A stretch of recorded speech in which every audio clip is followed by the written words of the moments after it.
I think it's really important.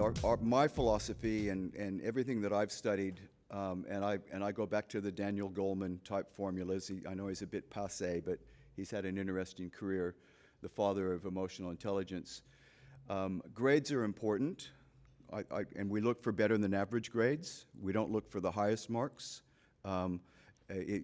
Grades, I think, are an indication of I'm committed, I stuck it through, I'm better than average, but I might have been a very busy person, so I wasn't in there getting high distinctions for everything. I think subject matter expertise is something a little bit different than grades, and I think a lot of kids are, and graduates are experts at something that's not necessarily their degree. We've hired people before because this person ticked all those hexagonal boxes, and then when we drilled down into what special do you bring to the organization, this person was an SES volunteer, and that was really, really impressive to me. A 22-year-old SES volunteer had been doing it for 3 years and was now training other volunteers. Goleman would say that, and this is also how many executives, CEOs of Fortune 500 companies are assessed.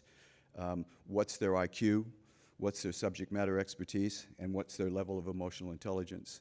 Goleman will say that emotional intelligence is 2 times as important as IQ or subject matter expertise.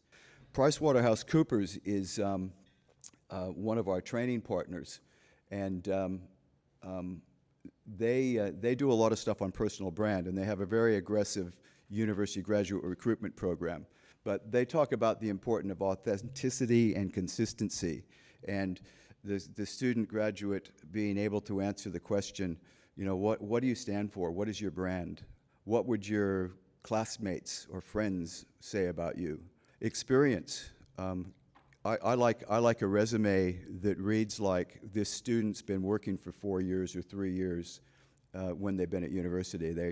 They volunteered for this and they did that, and you know, they were the captain of the Spanish club, and they volunteered, and in my part-time, in my off time, I was an SES volunteer.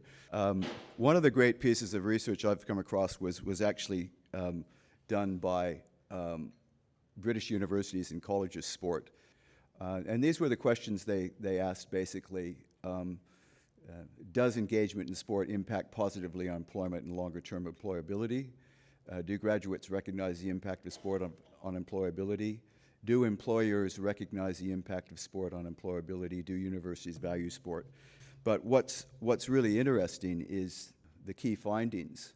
Does sport impact on employment and employability? Emphatically, yes. This is from the graduate survey, and it found that graduates who had participated in sport, particularly team sport, were 25% less likely to have experienced unemployment and periods of longer-term unemployment. They earned more, and they tended to have higher-level management-type careers. Did the employers recognize the impact of sport on employability? Yes, yes, yes.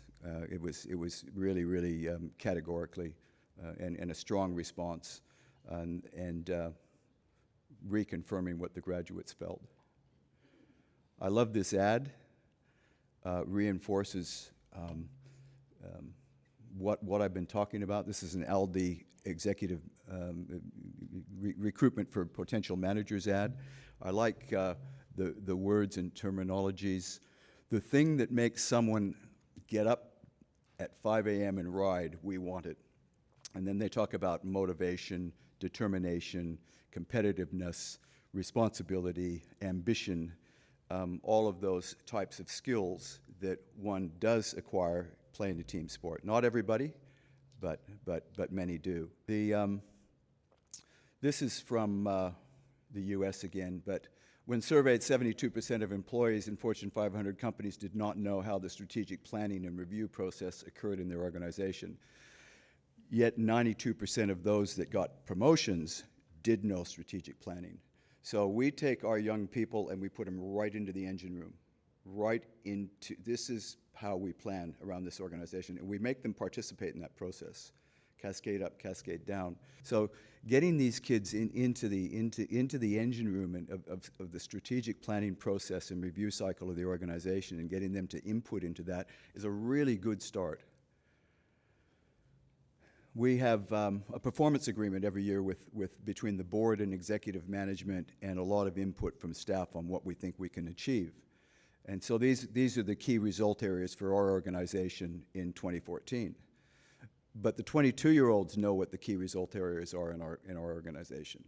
It's not a mystery. It's not a, how do I fit in around here? We take their duty statement and say, these are our key result areas, and this is how your duty statement relates to our key result areas. We talk about leadership and what holds leaders back initially. I love this Shakespearean quote. I think he was probably the first Western Buddha.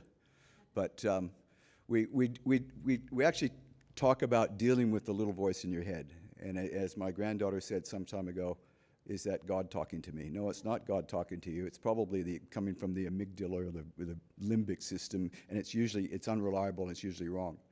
You've got to deal with it. And it's responsible for anxiety and fear and jealousy and all sorts of negative stuff. Amygdala hijack. Remember Mike Tyson when he fought Evander Holyfield? And about the third round, he bit his earlobe off. And in a post-match interview, after which Tyson had lost $3 million of purse and was suspended for 12 months, so his earning capacity was gone, start of his downfall, really, someone said, "What were you thinking?" He said, "I wasn't thinking, I just wanted to hurt him." And it's that amygdala fear thing, and it's responsible for a lot of workplace blow-ups. It's responsible for road rage, probably crimes of passion, and we talk to our kids about it. When you feel yourself getting angry, challenge the little voice in your head. Get in control of it.